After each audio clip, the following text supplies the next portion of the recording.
अस्सलामुअलैकुम, आप देख रहे हैं परदेश से देश तक। मैं हूं फैसल अब्बासी। इस प्रोग्राम में हमारी कोशिश होती है बिलखुसूस बरतानिया में, यूरोप में रहने वाले जो पाकिस्तानी हैं या इस खत्ते के जो लोग हैं, उनके मसाइल जो जुड़े होते हैं बरतानिया से भी और बरतानिया के साथ साथ जो उनकी होमलैंड है, हम उनको उजागर करें। एक बहुत बुनियादी मसला है और ये मसले से ज़्यादा अब ये एक नासूर बन चुका है। हमारे यहाँ बहुत बुलंदोबांग दावे किए जाते हैं कि जो ओवरसीज़ पाकिस्तानी हैं वो हमारी मईशत में रीढ़ की हड्डी हैं।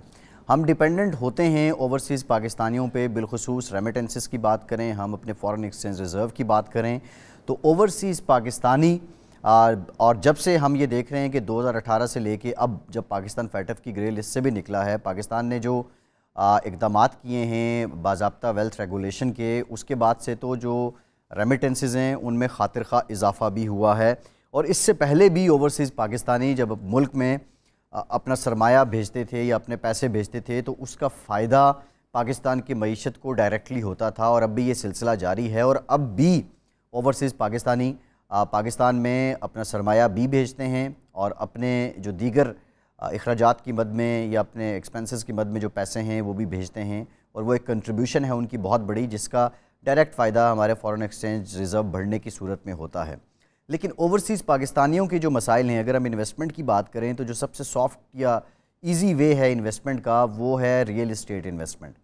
रियल इस्टेट इन्वेस्टमेंट में ओवरसीज़ पाकिस्तानियों के साथ जो मसाइल हैं उसमें सबसे बड़ा मसला है फ़्रॉड का, और फ़्रॉड के साथ साथ कब्ज़े का। ओवरसीज़ पाकिस्तानी शायद उस तरह अपनी प्रॉपर्टी जो वो ख़रीदते हैं उसकी हफ़्ते में या महीने में एक आध बार उसका चक्कर नहीं लगा सकते, उसकी देखभाल नहीं कर सकते, या अगर उसमें कोई टेनेंट है, किराएदार है, तो उससे उस तरह वो निगरानी उसकी नहीं कर सकते जिस तरह पाकिस्तान में मुकीम एक शख्स कर सकता है। और ज़्यादातर पाकिस्तानी जो हैं इस मामले में अपने रिश्तेदारों पे या अपने दोस्तों पे डिपेंडेंट होते हैं, लेकिन लोग फ़ी ज़माना अपने काम को तरजीह देते हैं। नतीजा क्या है? या कोई प्रॉपर्टी स्कैम निकल आता है, वो इन्वेस्टमेंट जो उन्होंने भेजी होती है वो डूब जाती है, या फिर कब्ज़ा हो जाता है। कब्ज़े के बहुत से केसेस हैं। कब्ज़ा होने के बाद जब मामला अदालतों में जाता है, फिर एक अदालती सिस्टम है हमारा, एक उसकी कुछ रिवायात हैं, वो रिवायात फ़ी ज़माना इस निज़ाम इंसाफ़ में रुकावट भी बनती जा रही हैं। हमारे यहाँ बहुत से मामलात हैं जिसमें ऑनलाइन पेशियाँ जो मुद्दई है या दूसरी पार्टी है उसकी मुमकिन नहीं हो पाती हैं। हमारे यहाँ पिछले दिनों बात की गई कि फ़ास्ट ट्रैक कोर्ट्स बनाई जाएंगी ओवरसीज़ पाकिस्तानियों के लिए, लेकिन अभी तक कोई बाज़ाब्ता और जामे इक़दामात इस तनाजुर में भी सामने नहीं आए हैं। ये मसाइल दिन ब दिन गंभीर होते जा रहे हैं, और बाज़ लोग तो ऐसे हैं, कुछ स्टोरीज़ ऐसी हैं जो प्रेस क्लब के सामने मुल्क से बाहर से आते हैं और वापस आके वो अपनी प्रॉपर्टी का कब्ज़ा छुड़वाने के लिए अपने बच्चों, अपने ख़ानदान के साथ बैठ जाते हैं एहतजाज करने के लिए। अब अगर इस तरह ओवरसीज़ पाकिस्तानी डिस्करेज होते रहे और उनके मामलात पर तवज्जो ना दी गई तो शायद वो इन्वेस्टमेंट जिसकी हम बहुत ज़्यादा ख्वाहिश करते हैं, जो हम दूसरे ममालिक से भी मांग रहे होते हैं, उसके लिए हम कर्ज़ भी मांगते हैं, हम दूसरे ममालिक को कायल करने की कोशिश भी करते हैं, लेकिन हमारे अपने जो पाकिस्तानी हैं वो कहीं हाथ ना उठा लें। अब इसका नतीजा क्या निकलेगा? क्या वजह है कि ये जो कब्ज़ा माफिया इस मुआशरे में एक नासूर बन चुका है, इस पर काबू क्यों नहीं पाया जाता? कब्ज़ा माफिया का सरगना कौन होता है? इनकी पुष्टपनाही कौन करता है? हमारा निज़ाम इंसाफ़ इसमें कब्ज़ा माफिया के लिए सहूलतकार है या इनके लिए रुकावट है? इन्हीं तमाम पहलुओं पे बात करेंगे। 92 न्यूज़ यूके के ब्यूरो चीफ ग़ुलाम अवान साहब हमें ज्वाइन कर रहे हैं। बहुत शुक्रिया ग़ुलाम हुसैन अवान साहब। अज़हर सिद्दीक़ साहब मायनाज़ कानूनदान हैं, बहुत शुक्रिया अज़हर साहब आपका, आपसे भी गुफ्तगू करेंगे। और स्टूडियो में हमारे साथ मौजूद हैं बैरिस्टर असलम शेख साहब, इंटरनेशनल लॉ एक्सपर्ट हैं। बैरिस्टर साहब आपका भी शुक्रिया।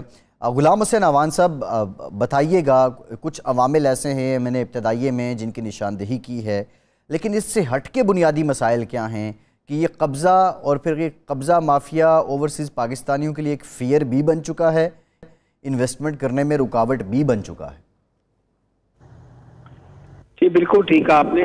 मसाइल वैसे तो ये कब्ज़ा माफिया के पूरे पाकिस्तान के तकरीबन जिस बड़े शहर के अंदर भी लोगों ने इन्वेस्टमेंट की है या उनकी इनहेरेंस जो जायदाद है उसके अंदर है, लेकिन अगर मैं खसूसन पंजाब की बात करूं तो यहाँ पर जो है ये नसूर जो है वो बहुत ज़्यादा है। और चूँकि यहाँ पर आबादी भी जो खसूसन यूके और यूरोप के अंदर ज़्यादा इन्हीं की है जो पंजाब में रहने वाले हैं, तो ये ज़्यादा मसाइल से दो चार हैं। आप कोई भी पाकिस्तान से अथॉरिटी जब बरतानी आती है तो ये जो उनसे मिलना चाहते हैं और जिससे पूछ लें, सबसे बड़ा मसला यही है कि जी हमारी जायदाद पे कब्जा है, हमारी पुलिस बात नहीं सुनती, इदारे बात नहीं सुनती, तो हमने जो है वो बात जो है वो करनी है। तो इतने इदारे गवर्नमेंट बनाती है, पता नहीं वैसे क्यों बनाती है, लाखों रुपए का, करोड़ों का खर्चा होता है इदारों के ऊपर, लेकिन रिजल्ट कुछ भी नहीं है, रिजल्ट जीरो है। आप कहीं पर भी चले जाएं और कोई अदारा बन गया जी, कंप्लेन दर्ज करा दें, रेफरेंस नंबर भी मिल गया, अब वो बंदा जो है ना सारा साल वो रेफरेंस नंबर लेकर ही जो है ना भागता फिरता है जगह जगह पे, और जगह जगह पे रेफरेंस नंबर को दिखाता है जी ये मैंने केस दर्ज कराया था, और जो है ना ये अभी तक कुछ नहीं बन रहा। तो कुछ भी नहीं बनता, क्योंकि बहाना ये होता है जी केस अदालत में है तो हम कुछ नहीं कर सकते, बस ये इतनी सी बात कर लेते हैं और उसके बाद अपनी जान छुड़ा लेते हैं। तो भी जब के अदालत ने सारे केसों के फैसले करने हैं तो फिर ये जो अदारे बनाए उनको छोड़ते, फिर अदारों को ख़त्म कर दें। 9 अदारे, बल्कि 9 से भी शायद 10 अदारे हैं जो कि ओवरसीज पाकिस्तानियों की कंप्लेंट्स को जो है वो देखते हैं, या कंप्लेंट्स को जो है वो उसके बारे में कोई ना कोई कार्रवाई करनी होती है उन्होंने, लेकिन सब जगह पर जो है वो लोग तनख्वाहें ले रहे हैं, बैठे हुए हैं। यहाँ मैं गुलाम हुसैन अमान साहब आपको ये मैं बता दूं कि यहाँ पर पाकिस्तान में अगर आप किसी मिसाल के तौर पे ओवरसीज़ पाकिस्तानीज कमीशन की बात करें तो इसमें उन अफसरान को भेजा जाता है जिनको खुले लाइन लगाना होता है।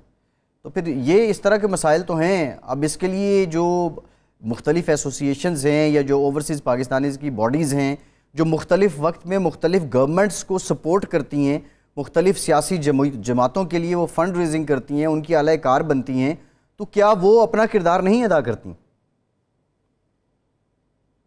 देखिए, किरदार कोई अदा करना भी चाहिए ना। मैं आपको एक बात बताता हूँ, जैसे जो आपने पहले बात की है ना कि कोई बंदा जिसको खुले लाइन लगाना आता है उसको ओवरसीज के कमीशन में किसी जगह पे लगा देते हैं, स्पेशली ब्यूरोक्रेट्स की बात कर रहा हूँ, और वहाँ पर कोई काम नहीं है। काम इसलिए नहीं है कि वो समझते ये हैं, बल्कि हमें बेवकूफ़ ये बनाते हैं कि जो भी उनके पास केस जाता है उस केस को मुतल्लिका डिपार्टमेंट को रेफर करते हैं और अपने सिस्टम के अंदर लिख देते हैं कि सॉल्व से मुराद है कि उन्होंने इसको अपने से जान छुड़ा ली है। अब वहाँ पर जब जाती है तो फिर वही जो रूटीन में काम चल रहा होता है, थके खाने वाला, और वो जो भी साइल होता है उसको बार बार चक्कर लगाने वाला, फिर वही शुरू हो जाता है। और ये डिपार्टमेंट जो है जो बनाया हुआ है, ये सिर्फ उसको रेफर करके तब अपनी जान छुड़ा लेता है कि हमारी तरफ से इसको मुतल्लिका जगह भेज दिया और सॉल्व हो गया। तो इस तरह के ड्रामे चल रहे हैं। अभी पंजाब में के अंदर जो दफ्तर है वो ओवरसीज कमीशन का, उसके अंदर कहते हैं कि शायद 100 के करीब मुलाजिम है उसके अंदर, बिटवीन 80 to 100 उसके अंदर मुलाजिम है। और आप कारकर्दगी की जाके देख लें क्या उसकी। और जी ठीक है। अच्छा, मैं गुलाम हुसैन अमान साहब आपकी तरफ मजीद भी आता हूँ। अजहर सिद्दीक साहब, अगर हम कब्ज़ा माफिया की ही बात करें और ये ओवरसीज़ पाकिस्तानियों के मामले की बात करें तो हमारा निज़ाम इंसाफ कब्ज़ा माफिया के लिए सहूलतकार है या रुकावट है? बहुत शुक्रिया। बुनियादी तौर पर तो अगर देखा जाए जो क्या जहाँ की जिस तरह की प्रोसीडिंग यहाँ चलती हैं तो उससे तो यही मैं तजर्बा कर सकती हैं कि ये सहूलतकार है। अब निज़ाम कुछ इस तरह का ना, यानी ओवरसीज़ के हवाले से हमने कवानीन वो बनाए, हमने ओवरसीज़ कोर्ट भी बनाए, लेकिन वही एडवर्सेरियल प्रोसीडिंग चलनी है जो सिविल कोर्ट की हैं, तो उससे फिर यही हाल होगा। और उसका नतीजा जो है आप समझ सकते हैं कि क्या हालात और वाक़यात हैं।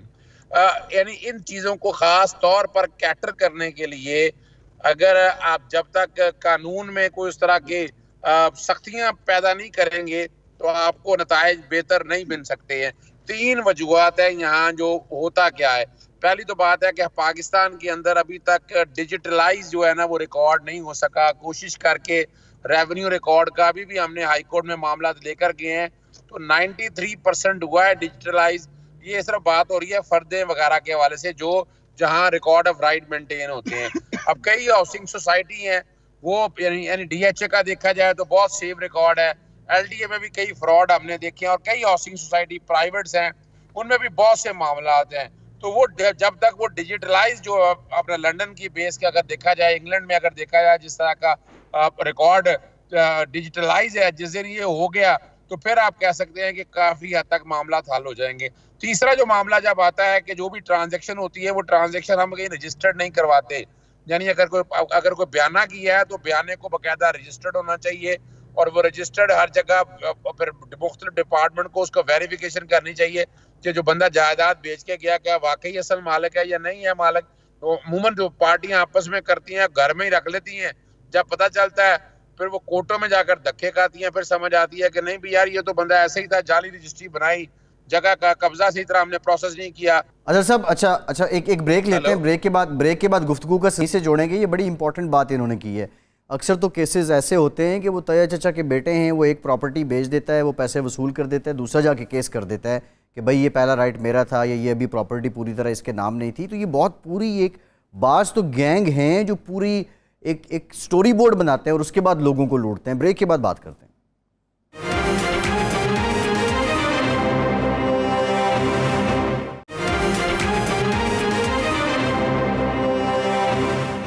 ब्रेक के बाद एक बार फिर से आपका खैर मकदम करते हैं। बैरिस्टर असलम शेख साहब, बुनियादी सवाल मेरा आपसे भी यही है कि मामला जब अदालत में चला जाता है या लिटिगेशन में आ जाता है तो उसके बाद एक शख्स जो बरतानिया बैठा है या फ्रांस बैठा है या पाकिस्तान से बाहर बैठा है, क्या हमारे निज़ाम इंसाफ में फ़ी ज़माना जो जदीद टेक्नोलॉजी का इस्तेमाल है या जो रिफॉर्म्स हैं वो हो चुकी हैं कि वो शख्स वहाँ से बैठ के अपनी सफाई या अपना दिफा कर सके? बिस्मिल्लाह। सबसे पहले सूरत हाल देखिए ये है कि जैसा अज़हर सदीक़ साहब ने कहा, बेसिकली हमारा जो निज़ाम इंसाफ है उसके अंदर इस कदर स्लोनेस है कि हम ये कह सकते हैं कि अगर सालों साल लग जाते हैं बुनियादी मसाइल के हल के लिए, बुनियादी इश्यूज़ जो है उसे रिज़ॉल्व करने के लिए। जो हमारा सिविल जस्टिस सिस्टम है वो बहुत स्लो है, उसके साथ क्रिमिनल जस्टिस सिस्टम वो बहुत स्लो है। जब ये दोनों आपस में कॉप अप नहीं होते तो उसके साथ फिर लैंड रेवेन्यू का मामला है, वो भी इसी तरह मामलात हैं कि आप पटवारी के पास जाएं, तहसीलदार के पास जाएं, डिप्टी कमिश्नर के पास जाएं और फिर बोर्ड ऑफ रेवेन्यू है और उसके बाद फिर हमारे हाई कोर्ट और सुप्रीम कोर्ट हैं। तो ये सारे मामलात जो हैं ओवरऑल जस्टिस सिस्टम को हमारे अयां कर रहे हैं कि इसके अंदर बहुत सारे नकाइस हैं। जब तक वहाँ पर जो जदीद तब्दीलियाँ नहीं लाई जाएंगी, उसके बावजूद हम देखते हैं कि स्पीडी कोर्ट जस्टिस सिस्टम का कहा गया, उसके अलावा कहा गया कि जिस ओवरसीज़ को हम बड़ा जल्दी इंसाफ देंगे, ये सारे महकमे बनाए गए, उनके साथ साथ उनको ये कहा गया कि जी हम आपकी जो एप्लीकेशंस हैं वो ओवरसीज़ में ही रिसीव करेंगे, वहाँ पर आपको अपडेट देंगे, ईमेल में आपको जवाब देंगे। लेकिन बेसिकली जो नीचे स्ट्रक्चर है, जिसे मैं आसान अल्फाज में कहूँ, अगर बुनियाद में ख़राबी है तो फिर इमारत आप जैसी मर्ज़ी बनाएं, जितनी मर्ज़ी मजबूत बनाएं, वो उतना काम नहीं करेगी। उसकी वजह यह है कि जो हमारा यहाँ पर कॉलोनियल सिस्टम एक दिया गया है, जिसके अंदर डिप्टी कमिश्नर है, उसके अलावा बाकी दफातर हैं, ये सारे आपस के अंदर मिक्स एंड मैच है। ये किसी का काम जल्दी करने के लिए तैयार ही नहीं होते।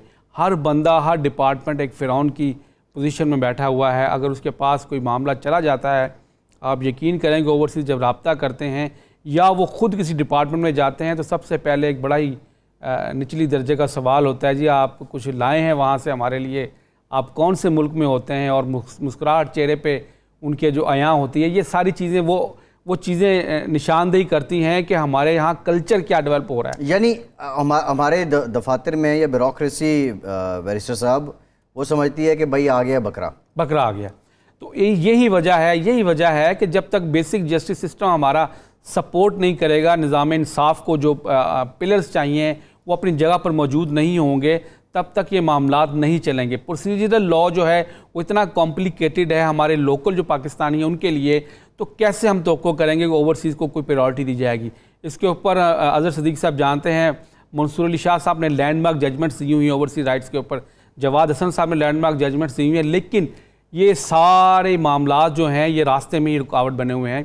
उसकी वजह यह है कि वो अदालतें हमारी चाहें भी तो इस सिस्टम को इतनी जल्दी ठीक नहीं कर सकती जब तक कि हमारी नेशनल असम्बली इसके ऊपर प्रॉपरली कोई लेजिस्लेशन करे और उसके बाद ये पूरे जस्टिस सिस्टम को इस स्ट्रक्चर में दिया जाए कि ये स्पीडी हो, ओवरऑल सबके लिए स्पीडी हो। अगर आप ये चाहेंगे कि सिर्फ ओवरसीज़ को प्रायोरिटी मिल जाए तो मुमकिन नहीं है। अगर इसको हम वाइस वर्सा देखें, इसमें हम अगर बैरिस्टर साहब जो आप बात कर रहे हैं ना ओवरसीज़ का, हम इसलिए कह रहे हैं, देखें एक शख्स जो पाकिस्तान में मुकीम है वो तो खुद अदालत भी चला जाएगा, खा उसे दूसरे किसी शहर में ही क्यों ना जाना पड़े।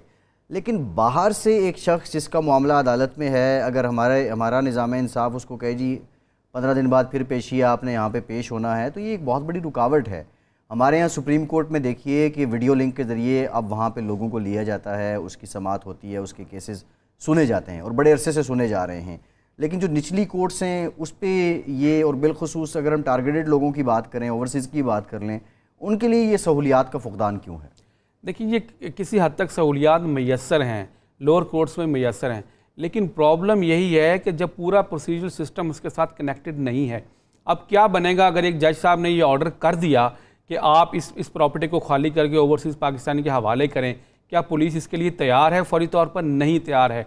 क्या उसका जो इजरा का सिस्टम है, उसकी एग्जीक्यूशन है, वो प्रोसीजर जो है वो इतना सादा है? बिल्कुल नहीं है। प्रोसीजर सिस्टम को देखा जाए तो उसके अंदर 102 एप्लीकेशंस हैं। सिविल लॉ के माहिर बैठे हुए हमारे साथ, सदीक साहब ये जानते हैं कि उसके अंदर हम अगर एक एप्लीकेशन को चलाना चाहें तो कई साल उसके ऊपर भी मामला जो हैं वो अदालतों में लटके रहेंगे।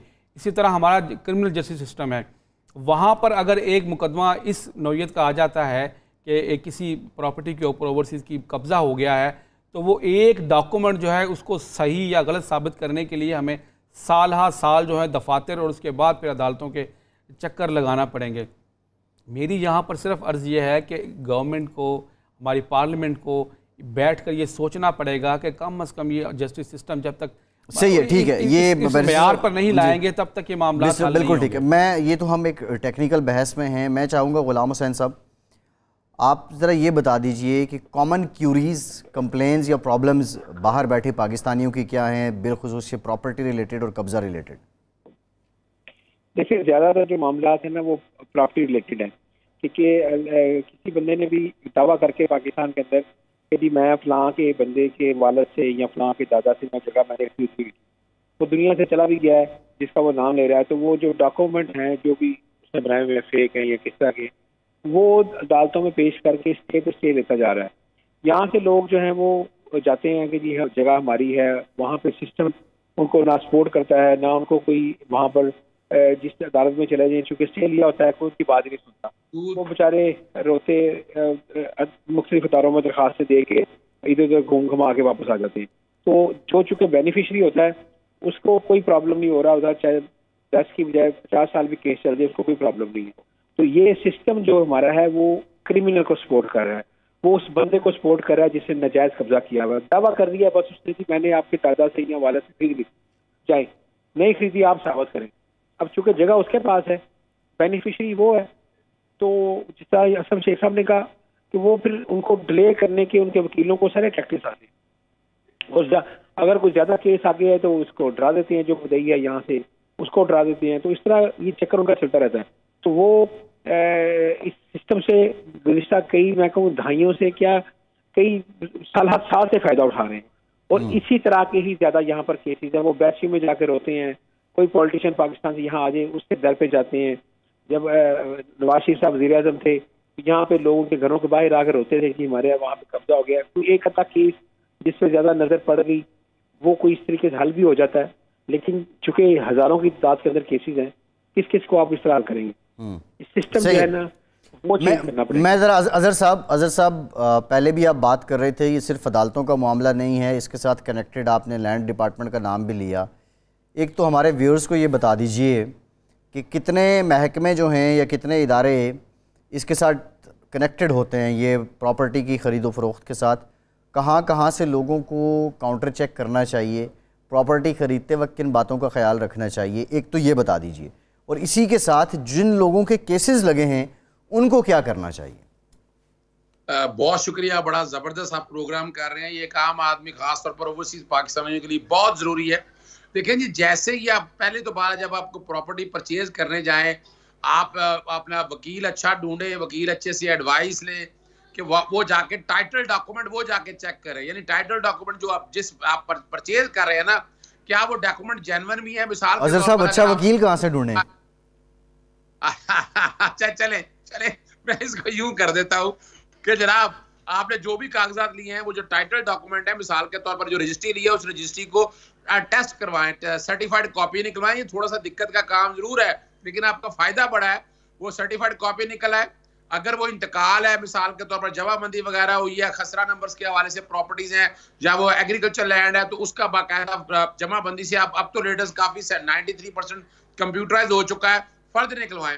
अब मिसाल के तौर पर एलडीए वगैरह से आप प्लॉट को ले रहे हैं, या एफडीए से ले रहे हैं, या उन जगहों से ले रहे हैं, तो वहां से एनओसी वगैरह लेके और ये खुद जाए वहां पर, बजाय किसी तीसरे आदमी के लिए। वरना तो जालसाजी यहाँ पर अब है, आजकल काफी हद तक क्यूआर कोड तो लग चुके हैं, मगर नहीं। फिर अगर डीएचए में जाए तो डीएचए में सबसे सेफ ये है कि वो आपको पता है तस्वीरें उतरती हैं, मौके पे आता है। फिर इसी तरह अगर प्राइवेट हाउसिंग सोसाइटी में जाएं तो वो भी जब तक उनके अपने जो है ना, बजाय प्रॉपर्टी डीलरों के, वहां तक खुद पहुंचे, वहां तक खुद डाटा लें, फिर अखबार में इश्तहार दें बाकायदा इनको, और मुनासिब हो सके तो जो रजिस्ट्री आपने करवाई है, सर्टिफाइड कॉपी ली भी है आपने, मुतलका रजिस्ट्रार को क्रॉस वेरीफाई करवा लें, तो फिर बड़ी आसानी हो जाएगी। यानी ये तो है जो इनिशियल में स्टेप्स आपको लेने हैं।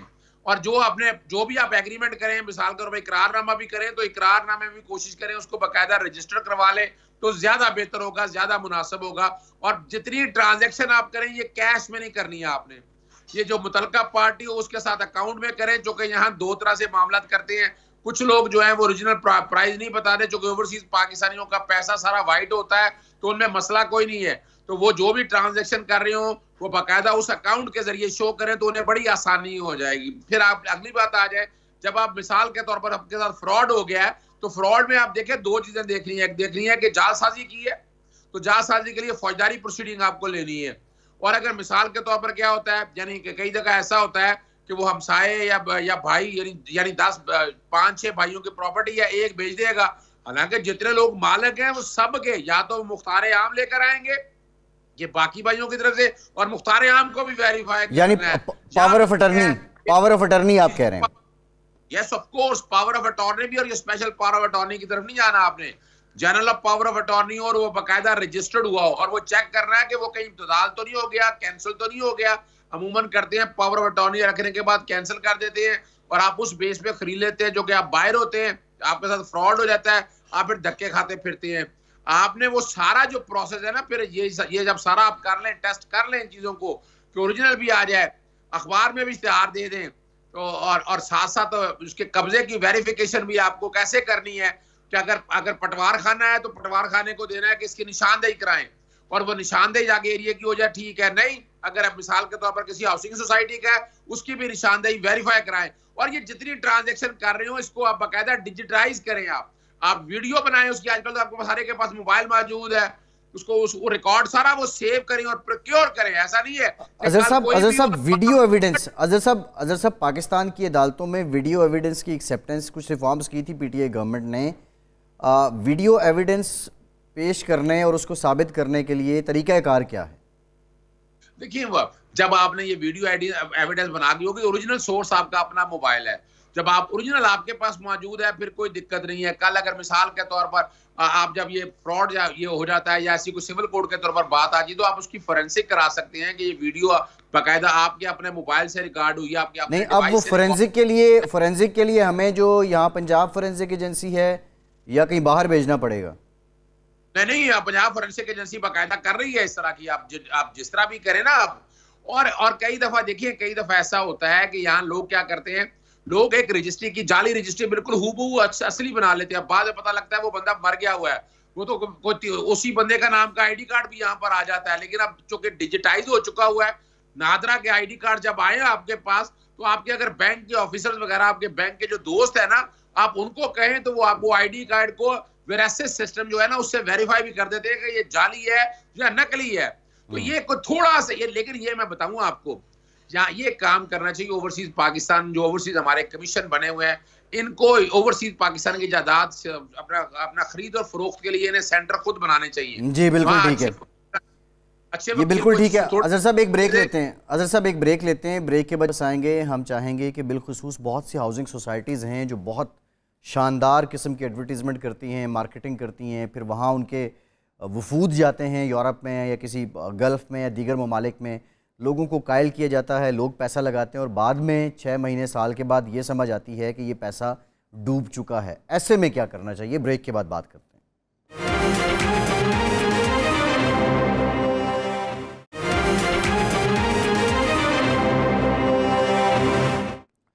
ब्रेक ब्रेक के बाद एक बार फिर से आपका खैर मकदम करते हैं। बैरिस्टर असलम शेख साहब, हाउसिंग सोसाइटीज़ कुछ तो हैं जिन पे ट्रस्ट है, उन्होंने डिलीवर भी किया, लेकिन कुछ हाउसिंग सोसाइटीज़ ऐसी हैं कि जो बहुत शानदार किस्म की एडवर्टीज़मेंट कर देंगी और अनफॉर्चुनेटली हमारे यहाँ उनकी तशहीर हो जाती है जो रजिस्टर्ड नहीं भी होती, हालांकि लॉज के मुताबिक उनकी तशहीर नहीं होनी चाहिए जो रजिस्टर्ड नहीं हैं।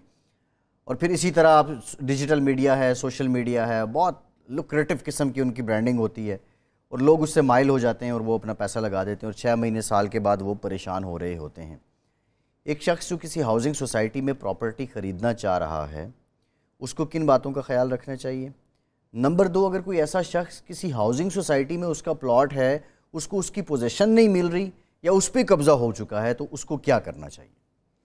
देखिए, सबसे पहले जो बुनियादी बात अज़हर साहब जिस तरफ इशारा कर रहे थे, पिछले 1-2 प्रोग्राम में मैंने भी अर्ज़ किया उसके ऊपर कि हमारी जो ओवरसीज़ कमीशन है पाकिस्तान से बाहर, अमेरिका में है, इंग्लैंड में है और यूरोप में है, वहाँ पर बाकायदा ये सर्जरीज़ होनी चाहिए कि आपने पाकिस्तान में इन्वेस्टमेंट या प्रॉपर्टी ख़रीदने के लिए किन किन बातों का कानूनी तौर पर ख्याल रखना है।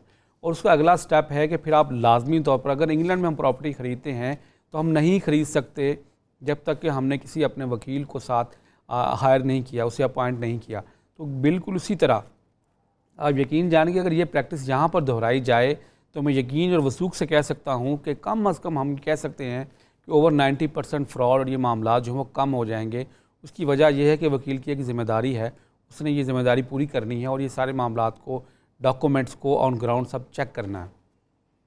अब मामला ये है कि हाउसिंग सोसाइटीज़ का क्या मामला है, फिर ये वही ज़िम्मेदारी उसकी आएगी जो आगे आपका अटॉर्नी, आपका वकील जो आगे गया है, उसने ये सारे लीगल डॉक्यूमेंटेशन, चूँकि लोकल लॉज को वो ज़्यादा समझता है ओवरसीज़ की निस्बत। हमारे ओवरसीज़ पाकिस्तानी कई सालों और दहाइयों से बैरून मुल्क मौजूद हैं और उन्हें यहाँ पर ऑन ग्राउंड जो रियलिटीज़ हैं उनका नहीं पता क्या क्या मामला तब्दील हो चुके हैं LDA के अंदर, DHA के अंदर और बाकी जो सोसाइटीज़ हैं उनके अंदर किस किस्म के मामला चल रहे हैं। तो जब ये मामला थ्रू एक प्रॉपर चैनल वकील के थ्रू चलेंगे तो वो ये सारी चीज़ें, उनके NOCs चेक किए जाएंगे, ऑन ग्राउंड प्लॉट्स जो हैं वो चेक किए जाएंगे, ओपन फाइल सिस्टम को डिस्करेज किया जाए। और जब वो ये सारे मामला देखेंगे, फिर एक और यहाँ पर एक मामला चला हुआ है, वो है इंस्टॉलमेंट का। इंस्टॉलमेंट के ऊपर हमारे बहुत सी ओवरसीज़ पाकिस्तानियों की शिकायतें आई हैं। वो साल से किस्तें जो वो प्लॉट्स की भर रहे हैं और आखिर में आके पता चलता है कि ऑन ग्राउंड प्लॉट नहीं है। तो ये सारी चीज़ें उन्हें इसके बारे में अवेयरनेस देनी चाहिए और उसके बाद उन्हें फिर प्रॉपर लीगल सिस्टम के अंदर आकर इसकी सेल परचेज़ करेंगे तो ही वो बचेंगे। और उसके बाद जब आपने कहा कि अगर ऐसा मामला हो जाए तो फिर देखें, इनकी रेगुलेशन अथॉरिटी जो है वो 2 किस्म की बनी हुई हैं। DHA के पास अपना सिस्टम है कंप्लेंट का और LDA के पास अपना है। और प्राइवेट हाउसिंग सोसाइटीज़ के लिए रिसेंटली एक पूरा इनका कंप्लेंट सेल जो बनाया गया है वो ऐवान तिजारत रोड जो हमारा गवर्नमेंट हाउस के सामने, वहाँ पर बनाया गया है कि अगर कोई प्राइवेट हाउसिंग सोसाइटीज़ के अंदर किसी भी किस्म की प्रॉब्लम्स आती हैं तो ओवरसीज़ पाकिस्तानी खुद या बदरिया वकील वहाँ पर इस किस्म की शिकायत दर्ज करवाएंगी। और एक और चीज़ देखिए, ये जहन में रखनी है कि लाहौर डिस्ट्रिक्ट के अंदर जो भी सोसाइटीज़ हैं उन सब की रेगुलेशन और उन सब को रेगुलेट करना जो है वो हमारे लाहौर डेवलपमेंट अथॉरिटी का काम है। तो आपने उसको भी साथ इन्वॉल्व करना है कि आपने किसी भी सोसाइटी को, ABC को आपने सेल परचेज़ के इख्तियारात दिए हैं, उनको मार्केटिंग के इख्तियारात दिए हैं, लेकिन उन्होंने हमारे साथ ये किया है, ये शिकायत हैं, ये दूर की जाएँ ताकि वो रेगुलेटेड जो अथॉरिटी है उनके नॉलेज में हो कि ये प्राइवेट सोसाइटीज़ क्या कर रही हैं। सही है, बिल्कुल। उसके साथ ही फिर हम अपना लीगल प्रोसीडिंग जो है स्टार्ट कर सकते हैं। सिर्फ एक नुक्ता इसमें आखिरी है, वो ये है कि हम लोग बहुत ज़्यादा जो ओवरसीज़ पाकिस्तानी हैं, बहुत दफ़ा देखा गया है कि अपने लीगल राइट्स के बारे में काफ़ी सुस्ती का इजहार करते हैं और लिमिटेशन जो है वो लॉ के अंदर एक बहुत बड़ी तलवार है। हम ये नहीं कह सकते कि आपको आज तकलीफ़ हुई और आप कई साल के बाद उसके लिए आए, प्लॉट पर कब्ज़ा हो गया और आप 10 साल के बाद आ गए। तो इस चीज़ का भी मेरी उनसे गुजारिश है कि वो जहन में रखें कि अगर उनको नज़र आ गया है, उनको महसूस हो गया है, उन्होंने देख लिया है कि उनके साथ कोई फ्रॉड डॉक्यूमेंट्स पे हो गया है या कब्ज़े की सूरत में कोई ऐसा मामला गैर कानूनी कब्ज़ा हो गया है, तो वो फौरी तौर पर इस पर अलर्ट जारी करें और इसके ऊपर नोटिस दें और कार्रवाई का आगाज़ करें। ठीक जी। गुलाम हुसैन अवान साहब, अब इस हवाले से जो हाई कमीशन है उसका किरदार क्या है? देखिए, पाकिस्तान हाई कमीशन का जो किरदार है ना, इस हवाले से वो एक डाकिए से ज़्यादा नहीं है। कि वो कंप्लेन पकड़ते हैं और उसके बाद जो है वो उस कंप्लेन को पाकिस्तान में जिस डिपार्टमेंट को रेफर कर देते हैं, ना फिर वो पूछते हैं ना वो उनको वो बताते हैं। तो बस इस तरह की डाकिया करता है, ये वही काम करते हैं। अच्छा, इसमें एक और सप्लीमेंट्री क्वेश्चन भी ले लें। प्राइम मिनिस्टर पोर्टल यहाँ पे था, उस पर बहुत कंप्लेन्स आती थी, तो उससे लोगों को रिलीफ मिलता था क्या? ये कौम के साथ, ओवरसीज पाकिस्तानियों के साथ बहुत बड़ा मजाक किया जा रहा है। इनको आप ये करें तज़हीक की जा रही है इनकी जगह जगह पे। मैंने पहले बताया एक डिपार्टमेंट होना चाहिए, ये 10-10 डिपार्टमेंट हमें नहीं चाहिए। प्राइम मिनिस्टर हाउस ने ग्रीवियंस सेल अलग बनाया हुआ है, चीफ जस्टिस साहब ने एक वहाँ पे सुप्रीम कोर्ट के अंदर अलग सेल बनाया हुआ है, फेडरल ऑप्समैन है और जो प्रोविंशियल ऑप्समैन है, इसके अलावा FIA के अंदर सेल है, इसके अलावा पंजाब गवर्नमेंट ने सेल बनाया हुआ है, इसके अलावा लाहौर हाई कोर्ट ने सेल बनाया हुआ है, इसके अलावा OPC बनाया हुआ है, फिर OPF है। यार ये कितने ड्रामे आपने इस ओवरसीज पाकिस्तानी के साथ करने हैं। अच्छा, ये इंटरलिंक्ड हैं, ये इंटरलिंक्ड हैं? कोई इंटरलिंक नहीं है सर जी, कोई इंटरलिंक नहीं है।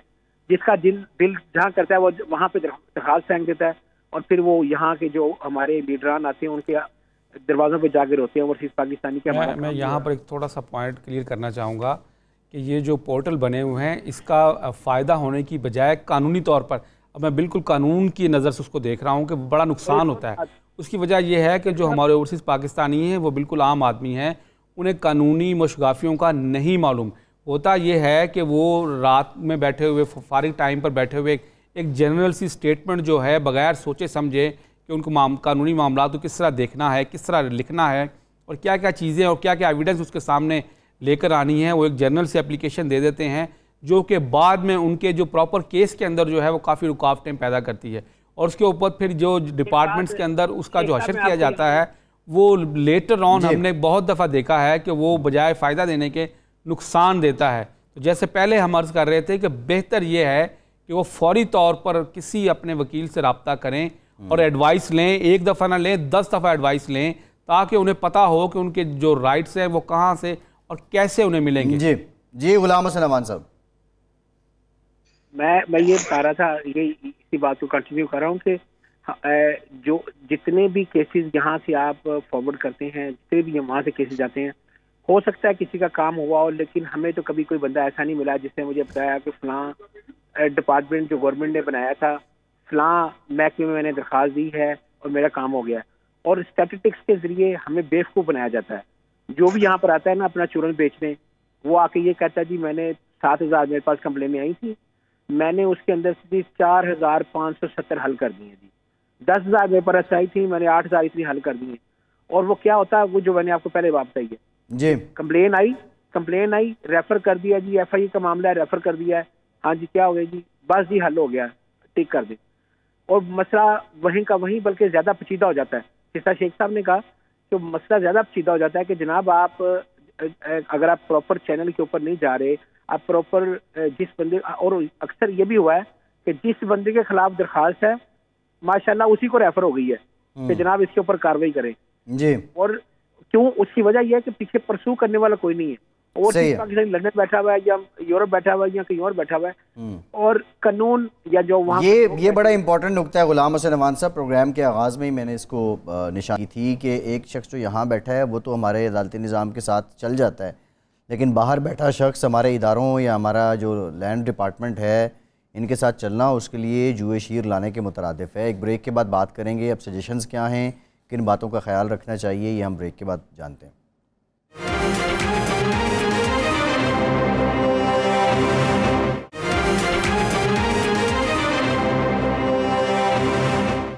ब्रेक के बाद एक बार फिर से आपका खैर मकदम करते हैं। अज़र सिद्दीक साहब, अब हमने ये बात तो कर ली, हमने कुछ सजेशंस ये भी दी कि अगर आपका केस है किया जाए, क्या तरीका अपनाया जाए, लेकिन मामला ये है, एक बड़ी इंपॉर्टेंट बात है कि कोई टावर बन रहा है या बिल्डिंग बन रही है या हाउसिंग सोसाइटी बन रही है, इंस्टॉलमेंट पे लोग वहाँ पे पैसे भेजते रहते हैं लेकिन वो डिले हो जाता है, फिर उनको कहा जाता है जी कॉस्ट एस्केलेशन ज़्यादा हो गई, डेवलपमेंट चार्जेस ज़्यादा हो गए। तो कानूनी तौर पे जो इनिशियल कमिटमेंट है डेवलपर की, क्या वो उसको राइट हासिल है कि वो कॉस्ट एस्केलेशन के नाम पे क्लाइंट से भी मज़ीद पैसे ले ले या बायर से भी मज़ीद पैसे ले लें? और जो ऐसा करते हैं फिर ज़ाहिर है एक शख्स इतना पैसा लगा चुका होता है वो ब्लैकमेल भी होता है, तो उसका हल क्या है? देखिए, एक तो बड़ी वाज़ेह तौर पर बात है जो मैं बड़े अरसे से कह रहा हूँ। एक तो सेंट्रल जो जो ना 18वीं तरमीम ने कई मामलात ख़राब कर दिए वफाक और सूबों के हवाले से। अब कई जो डिपार्टमेंट है ना, ये कोई 33 डिपार्टमेंट है और ये इंटीग्रेटेड नहीं है आपस में। होना ये चाहिए कि इन सबको एक ही छत के नीचे होना चाहिए और ये तमाम अबैसी के साथ डाटा इंटरलिंक होना चाहिए। कोई मुश्किल काम नहीं है, कोई बहुत बड़ी रॉकेट साइंस नहीं है, कोई करना चाहे तो तब की बात है। दूसरा ये है ना कि प्राइवेट हाउसिंग सोसाइटी हो, जो कोई भी हो, इनके जो भी कॉन्ट्रैक्ट हो वो कॉन्ट्रैक्ट बाकायदा रजिस्टर्ड हो, बाकायदा इंटरनेट पे अपलोडेड हो और कोई मुश्किल ना हो। और अगर कोई वायलेट करे तो यहाँ जैसे मिसाल डिफरेंट कंप्लेंट बने, वो नहीं चाहता। मैं कहता हूँ कि इसका एक निज़ाम इस तरह का सेल्फ एग्जीक्यूटरी निज़ाम होना चाहिए कि फौरन, यानी ये ना हो वो सिर्फ वहां दरखास्त दे, एक बाकायदा एक बटन दबाए, कंप्लेंट हुई, कंप्लेंट को फौरन सोसाइटी को बुलाया या किसी और को बुलाया, भाई ये आपने अगर देखिए एक्सकलेशन की इजाजत होती है, वो डिफरेंट रीजंस है कि डॉलर प्राइस बढ़ गई है, कोई और ऐसे हालात आ गए हैं, लेकिन इसका मतलब ये नहीं है कि यूनिलैटरली जितनी मर्जी प्राइस। और यहाँ अमूमन हाउसिंग सोसाइटी यही करती है, उनकी मर्जी है और आप फंसे होते हैं। आप तो उनके जेर अपना अब नहीं देंगे, वो कहेंगे जाए पैसे वापस ले लें। अब वो आपके पैसों की वैल्यू तो वैसे डीवैल्यू हो गया हुआ है और वो उस प्रोडक्ट की प्राइस बढ़ गई होती है। आप कहते हैं कि जनाब चलो कोई नहीं है, थोड़ा सा नुकसान बर्दाश्त कर ले और आगे चले जाए। और यहाँ क्या है कि जितनी डेवलपमेंट अथॉरिटीज है ना, कोई इतनी ज्यादा नहीं है, मेरा ख्याल से कोई 50 के करीब पूरे पाकिस्तान में डेवलपमेंट अथॉरिटीज हैं। इनका इंटीग्रेटेड आपस में कोई निजाम नहीं है। इनको कम से कम इस तरह करके और देखें, यहाँ वफाक और सूबे को भी आपस में बैठकर इस सारे मसले के हल करने के लिए कुछ ना कुछ मैकेनिज्म, कोई मुश्किल नहीं है। यानी आप छोड़ दें बाकी बात, मैं कहता हूँ जो लोकल लोगों का मामला छोड़ दें, जहाँ ओवरसीज इन्वॉल्व हो, ओवरसीज को ये फैसिलिटी। एक बड़ा इंपॉर्टेंट क्वेश्चन है अजहर साहब, इसी में ये जो आप इंटीग्रेशन की बात कर रहे हैं, इनको इंटरलिंक कर दिया जाए, उसके लिए क्या हमें कानून साजी की ज़रूरत है या ये किसी थर्ड पर्सन को, थर्ड पार्टी को बीइंग फैसिलिटेटर किसी की सर्विसेज हायर कर सकते हैं? मिसाल के तौर पे किसी का जो सॉफ्टवेयर हाउस है या ऐप है या कोई इंटरफेस है, वो उसको इस्तेमाल कर सकते हैं? कानून इसकी इजाज़त देता है या कानून साजी होनी ज़रूरी है?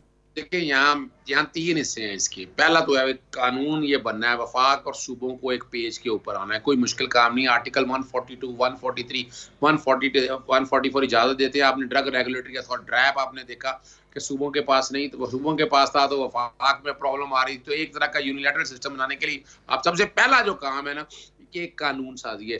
दूसरा इसके ऑपरेशनल इशू है मोड एंड मैनर के हवाले से, वो इन तमाम डिपार्टमेंट को एक ही छत के नीचे लाके एमओयू, और आप नादरा के पास ऐसी सॉफ्टवेयर या सिस्टम मौजूद है कि वो पंजाब इंफॉर्मेशन टेक्नोलॉजी बोर्ड या जितने भी बोर्ड है उनके साथ बैठ के एक एप्लीकेशन की शक्ल दे देगा और इनको इंटीग्रेटेड भी कर देगा। और डाटा यानी आपके एक थंब, जब जैसे ही आप थंब लगाएंगे, आपका पूरा जितनी आपकी अकाउंट है, जितनी आपकी प्रॉपर्टी है, सारे का सारा डाटा सिंगल बटन के ऊपर आपके पास अवेलेबल होगा। लेकिन इनके लिए काम करना पड़ेगा और विल चाहिए, और विल नजर नहीं आ रही है कि किसी के पास, और ये विल अप्लाई। ठीक, अच्छा मेरे पास टाइम कम है अजहर साहब, मेरे पास टाइम कम है। गुलाम हुसैन अवान साहब, जो व्यूअर्स इस वक्त देख रहे हैं, अगर शॉर्टली आप 30 सेकंड या 40 सेकंड्स में उनको कुछ सजेस्ट करना चाहें कि किन बातों का ख्याल रखा जाए तो ज़रा प्लीज़। बस मेरा तो यही है कि डिपार्टमेंट ज़्यादा से ज़्यादा बिल्कुल ना बनाएं, एक ही डिपार्टमेंट बनाएं और उसको फॉल करें। और दूसरी बात यह है कि टाइम लिमिट जो है ना वो फिक्स करें मुख्तलिफ केसेस के अंदर। कब्जे वाले के अंदर आप 6 महीने साल फिक्स कर दें। इस तरह आप जो है ना जो अपना जायदाद के मामले हैं उनके ऊपर कर दें। सारी चीज़ें जो है ना वो कर दें। तो अगर वो इस तरह का करें तो वो ठीक है, अदरवाइज तो कोई कुछ भी हल होगा। बैरिस्टर असलम शेख साहब, आपकी जानिब से 30 सेकंड। जी, मेरी गुजारिश यही है कि जस्टिस सिस्टम जब तक ओवरऑल ठीक नहीं होगा, इसकी मुश्किलात जो हैं वो हमें आती रही। उसकी वजह यह है कि बुनियादी तौर पर मामलात बहुत गंभीर हैं हमारे जस्टिस सिस्टम के अंदर। पुलिस का निज़ाम बड़ा जो पेचीदा है, उसके अलावा सिविल जस्टिस सिस्टम बहुत पेचीदा है, उसके अलावा हम लैंड रेवेन्यू का मामलात हैं वो बड़े पेचीदा हैं। तो ये सारे मामलात जो हैं ये सारे इंटरलिंक्ड हैं। हम किसी एक चीज़ को स्पीडी करना चाहेंगे तो वो सिस्टम फिर बैठ जाता है। तो ये सारे इनको देखना पड़ेगा कि हम क्यों ना ये सारे मामलात को ठीक करें ताकि ओवरसीज़ हो या लोकल पाकिस्तानीज़ हों, उनको इंसाफ जो है वो जल्दी मिले। ये ना हो कि एक ख्वाब की तरह हो और एक टाइम लगे उस पर। ठीक, बैरिस्टर असलम शेख साहब बहुत शुक्रिया आपका, गुलाम हुसैन अवान साहब शुक्रिया, अजहर सिद्दीक साहब आपका शुक्रिया, फैसल अब्बासी को इजाज़त दीजिए।